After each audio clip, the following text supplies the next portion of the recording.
దీపికా పదుకునే ప్రత్యేకంగా పరిచయం అవసరం లేని పేరు. కానీ ఈమెను ఆ మధ్య మరో రకంగా ప్రపంచానికి పరిచయం చేశారు అర్జున్ రెడ్డి దర్శకుడు సందీప్ రెడ్డి వంగ.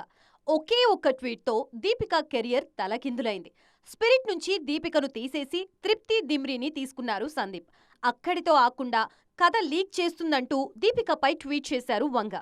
రెమ్యునరేషన్ విషయంలో తగ్గేదేలే అంటున్నారు దీపికా పదుకునే. స్పిరిట్ విషయంలోనూ ఇదే గొడవ చిలికి చిలికి గాలివాన్లా మారింది.